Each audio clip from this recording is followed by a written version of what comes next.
ভারী বৃষ্টিতে জলস্তর বাড়ায় ঝুঁকি নিয়ে পারাপার চন্দ্রকোনার এলাকাবাসী। নিম্নচাপের ভারী বৃষ্টি আর তাতে জলস্তর বেড়ে গিয়েছে চন্দ্রকোনার শিলাপতি নদীতে। নদীর জল বাড়ার ফলে ফের যাতায়াতের সমস্যায় পড়ার আশঙ্কায় চন্দ্রকোনার ঘোষকিরা সহ 8 থেকে 10টি গ্রামের মানুষ।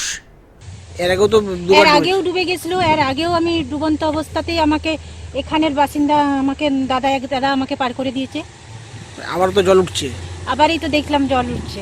তাহলে কি আবার তো জল বাড়ছে, আবার জল ছেড়েছে ডিবিসির দিকে। হ্যাঁ হ্যাঁ, সেক্ষেত্রে কি মনে হচ্ছে যে আবার সে সমস্যায় পড়তে হবে? আবার তো সেরকমই মনে হচ্ছে, যেন ওই রকমই আবার সমস্যায় পড়তে হয় নাকি। ভয় লাগছে যে এখন চলে যাচ্ছে, এখন পারাপার হয়ে যাব, আসবো কি করে, তখন আবার বেড়ে গেলে তখন কি করে আসবো, এরকম মনে হচ্ছে।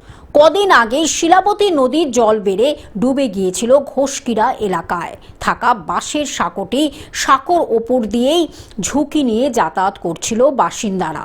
ফের নদীর জল বেড়ে গিয়ে সেই বাঁশের সাঁকোর উপর দিয়ে জল বইছে। মঙ্গলবার সকাল থেকে সাঁকোর উপর দিয়ে জল বইতে শুরু করেছে বলে জানাচ্ছেন স্থানীয় বাসিন্দারা। নদীর জলের চাপ আরও বাড়লে সাঁকোটি অক্ষত থাকবে কিনা তাই নিয়ে দুঃখ প্রকাশ করছে এলাকাবাসীরা। এখানে কয়েকটা গ্রাম একেবারে ধর্মপতা, ঘোষকিরা, শিরসা, খুরসি, কোল্লা, লাগোয়া আরও যে গ্রামগুলো রয়েছে সেগুলো থেকে এখানে অনবরত মানুষ যাতায়াত করে। কিন্তু আমাদের ভগবন্তপুরের সঙ্গে প্রায় যখন বন্যা হয় যোগাযোগ বিচ্ছিন্ন হয়ে যায়। আমরা যে যাতায়াত করতে পারি না, ওখানে যাদের দোকানদানি আছে তারাই যাতায়াত করতে পারে না, কোনো কেনাকাটা করতে যেতে পারি না। সমস্যার সম্মুখীন হয়। তাই আমরা চাইছি যে একটা স্থায়ী কিছু হোক। পশ্চিম মেদিনীপুর থেকে কল্যাণ মণ্ডলের রিপোর্ট, গ্লোব নিউজ।